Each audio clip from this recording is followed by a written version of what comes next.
Usually, when you think about downloading a new health app or, trying out the latest wellness trend, there is this massive expectation of control. No, absolutely. Modern wellness really tends to view the human body like a biological machine. Right. You track your daily steps to force yourself to walk more, or you drink caffeine to power through your natural afternoon fatigue.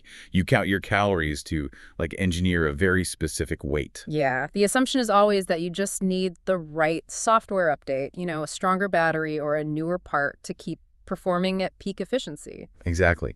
You treat your body very much like a command and control dynamic. Yeah. It's binary. Yeah, You are either functioning or you are broken. And that's entirely how we've been conditioned to think about health. But then you step into the world of Ayurveda, which is a 5,000-year-old system of medicine, and suddenly that whole command and control panel gets ripped right out of the wall. Yeah, it's a completely different paradigm. It really is.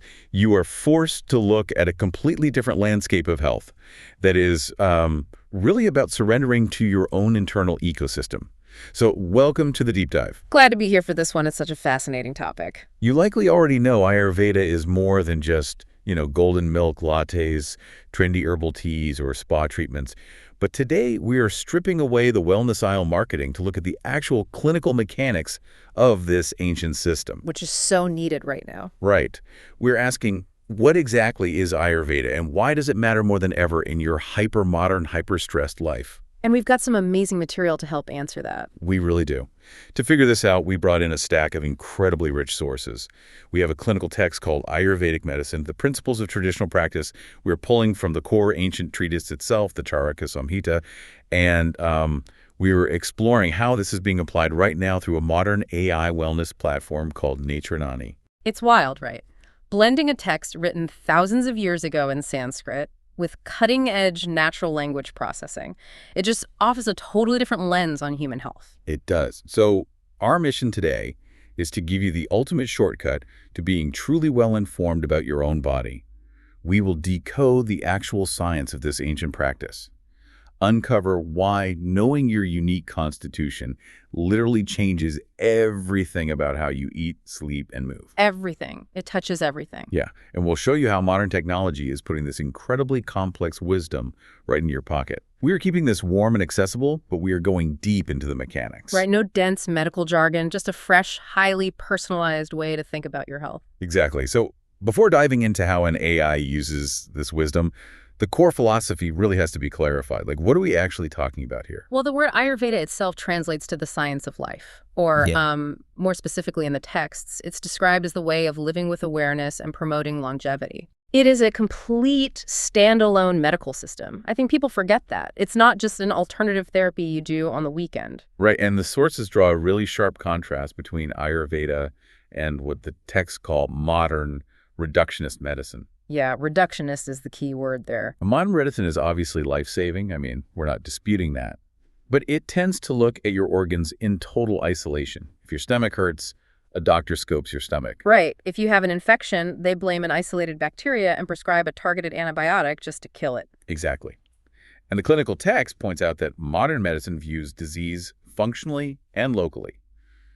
But Ayurveda views disease systemically. It sees illness as a disassociation within the whole system. The underlying philosophy is that absolutely nothing in the world is separate from anything else. You are fundamentally interconnected with your environment. And the text goes incredibly deep on this exact point. It says creation is the journey of energy into matter across 5 great elements. Right. Space, air, fire, water, and earth. Yeah.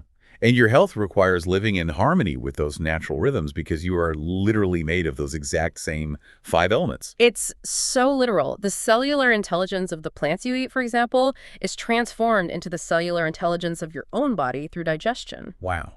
Yeah, so if you are alienated from nature, if you ignore the qualities of the changing seasons, the local temperatures, the tastes of whole foods, you will eventually become ill. So it's basically saying modern lifestyle is the problem. The source material explicitly states that a massive part of modern malaise and chronic illness is driven by your separation from nature and her natural rhythms. So what does this all mean? If we think about it practically, let's use an analogy.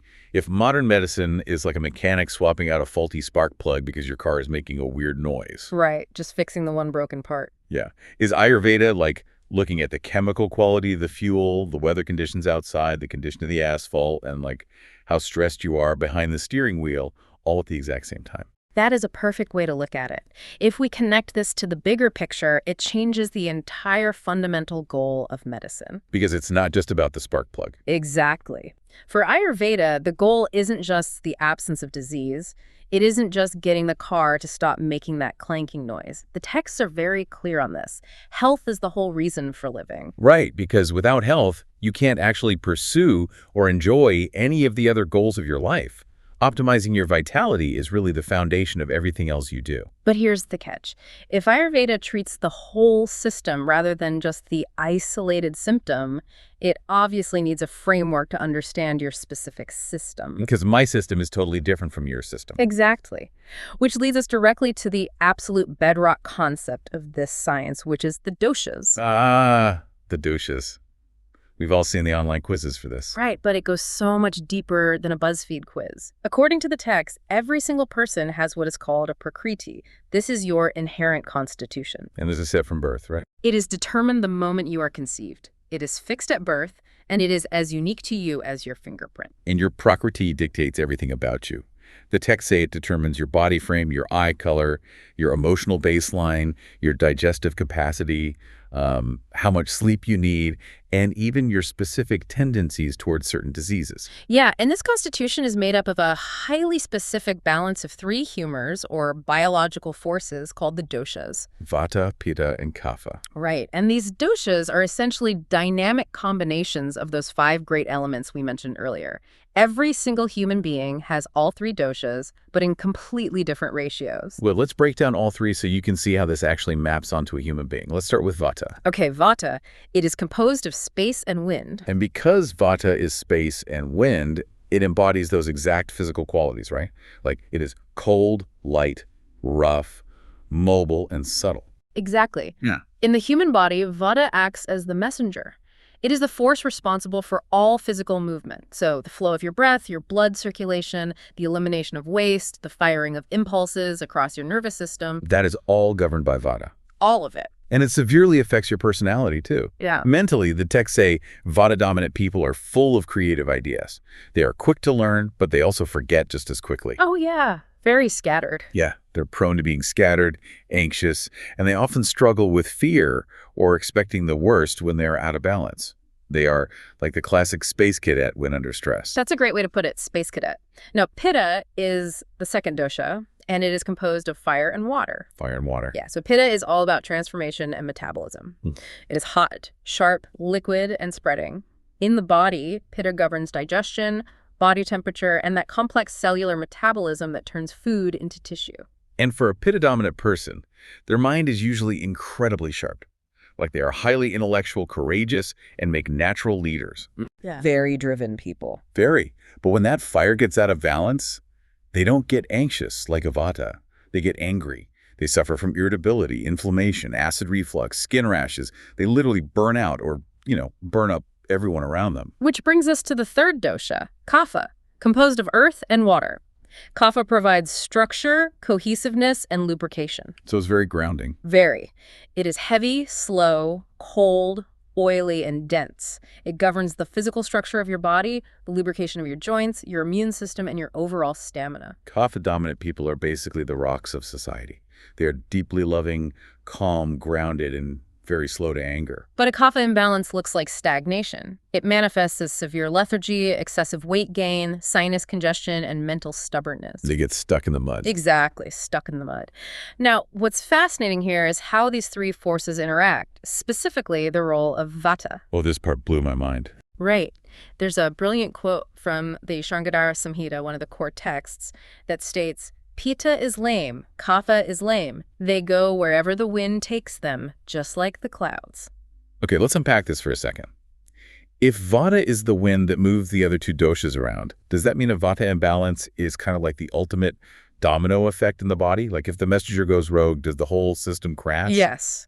Because of its dynamic, moving nature, an aggravated Vata is very often the culprit that moves Pitta or Kapha out of their natural homes in the body. So it pushes them where they don't belong. Exactly. Vata pushes them into tissues where they shouldn't be, which is the actual mechanism that creates systemic illness. Which brings up a really crucial distinction the clinical text makes. There is a massive difference between your Prakriti and your Vikriti. This is so important. Your Prakriti is your normal baseline state. That's your inherent fingerprint of doshas. Vikriti is your current abnormal aggravated state. So when a dosha accumulates beyond its natural proportion and doesn't leave the body through normal elimination, it causes illness. Right. Say you have been working late, traveling across time zones, and eating dry, cold food. You accumulate too much cold, mobile Vata energy. And the goal isn't to force yourself to have, like, equal parts Vata, Pitta, and Kapha. If you were born a fiery Pitta, you were supposed to stay a fiery Pitta. You're not trying to change who you are. The goal is just to clear the accumulated rogue doshas from your system to return to your original baseline. You just want to be a balanced Pitta, not an overheated, inflamed one. Got it. But discovering your exact Prakriti baseline and then identifying the subtle doshic accumulations causing your current Vikriti traditionally requires a highly trained Ayurvedic physician. Oh, absolutely. A practitioner would observe your pulse across multiple levels, examine your tongue, study your eyes, and heavily interrogate your daily habits. So how is that deep level of systemic observation accessible to you today if you don't happen to live down the street from an Ayurvedic clinic in Kerala? It's tough. It is. But this is where modern natural language processing and AI step in to bridge the gap. We are looking at NatureNani, an AI wellness companion. And its foundation isn't just scraping generic internet health blogs. No, it is trained directly on the Charaka Samhita and over 200 other ancient classical texts. Which is wild. The user experience represents a totally different paradigm from modern digital health tools. Instead of filling out rigid clinical questionnaires where you, like, rate your joint pain on a scale of 1 to 10, the platform uses conversational AI. You literally just share your story in plain language. You tell the AI what's troubling you, what you ate yesterday, how your sleep was, and how your mood has been shifting. And the technical mechanism behind this is fascinating.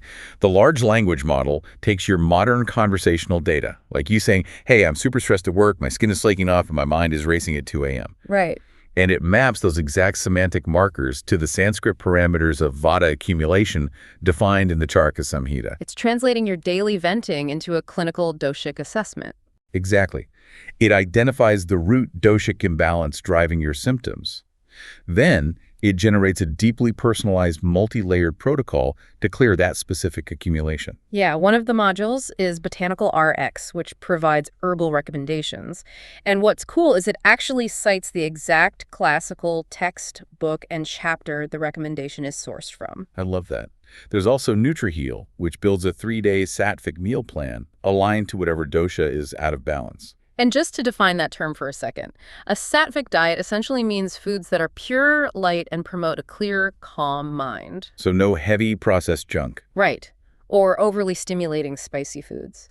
It explains the therapeutic rationale for every single meal. Plus, there is Yoga Aid, which prescribes therapeutic movement. Meaning it treats physical postures as targeted medicine to move trapped doshas, not just as, like, exercise to burn calories. But here's where it gets really interesting. Can a piece of software, no matter how advanced the LLM is, really replace the intuition of an Ayurvedic doctor? I mean, we just established how incredibly holistic and deeply human this entire medical system is. And AI can't feel your radial pulse. That raises a very important question, and the platform's developers explicitly state that it does not replace a medical doctor. Okay, good. It is designed purely as an educational companion to build what they term body literacy. Body literacy. So you are learning to read the language of your own symptoms. Exactly. It empowers you to recognize your own patterns. The goal is to anticipate when an imbalance is just starting to accumulate, like when you feel that initial Vata scatter or that Pitta heat. And then restore your equilibrium through diet and lifestyle before a major pathology actually takes hold. Right. It works alongside your traditional medical care, helping you understand root causes so you can ask your actual doctor much sharper, more informed questions. There's a quote from the Charaka Samhita cited in the platform that perfectly justifies this approach. It says, "The physician who knows only medicine does not even know medicine." Wow. Yeah. Healing requires knowing the environment, the mind, the spirit, the seasonal habits, not just the chemical compounds. And having this philosophy and using an AI tool to track your doshas is incredibly powerful, but applying it requires daily, tangible action to honor your body's ecosystem. So what is one practical, tangible thing you can do this week to start practicing this science? It comes down to the Ayurvedic concept of Ritukarya, which translates to seasonal behavior. Your internal health is continuously affected by the external climate. The inner world mirrors the outer environment. Always. During the peak of summer, ambient heat increases, which naturally accumulates pitta in your body. If you eat spicy hot foods in July, you severely aggravate that pitta. Right. And in the damp, cold winter, kapha increases, which is why you naturally experience more mucus, sluggishness, and colds. So you have to observe nature to understand your inner patterns.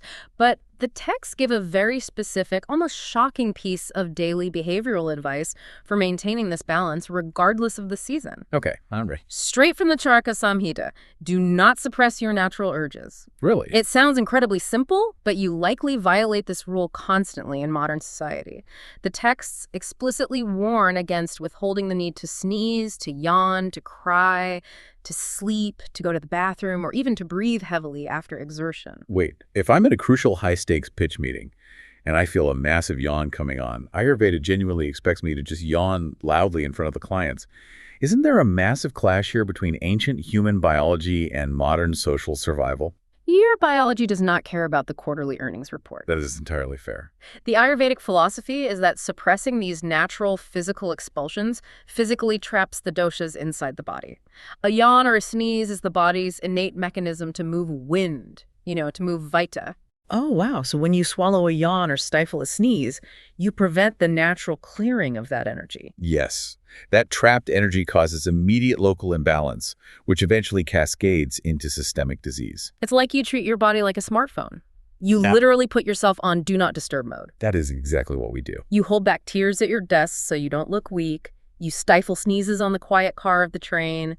You push off sleep to answer 10 more emails.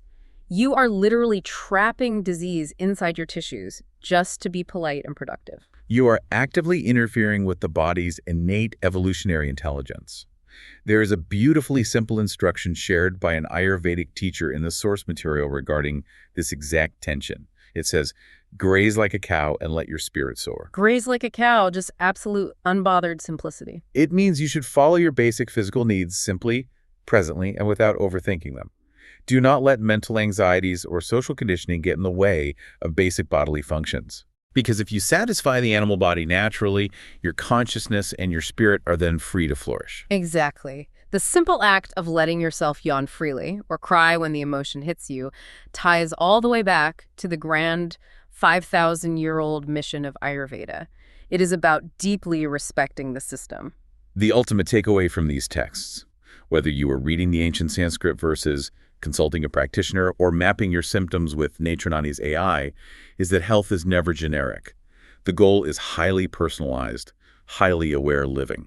The Charaka Samhita sums it up with its core objective. The goal is to preserve the health of the healthy and cure the ailments of the sick. It is fiercely proactive. It's not just waiting for the car engine to explode on the highway. It is understanding the vehicle so intimately and tuning it so perfectly to the changing weather that it rarely breaks down at all. We started this deep dive by talking about how you try to command and control your body like a machine, waiting for it to break before you finally pay attention to it. Ayurveda asks you to surrender to your nature, to see yourself as a constantly shifting ecosystem of space, wind, fire, water, and earth. It is a total paradigm shift. It really is. Yeah. Which leaves you with a final thought to mull over. We learned today that your baseline constitution, your Prakriti, is fixed like a fingerprint from the day you were born. But we also learned that your doshas are inextricably linked to the natural environment and the predictable shift of the seasons. So if our inner world requires the rhythm of the outer world to maintain balance, what happens to human health as climate change drastically alters those global weather patterns? If the outside world permanently loses its seasonal rhythm, can your inner world ever truly find its balance? Yeah, that's a big question. Something to think about the next time you feel a yawn coming on in a meeting. Let it out. Catch you on the next deep dive.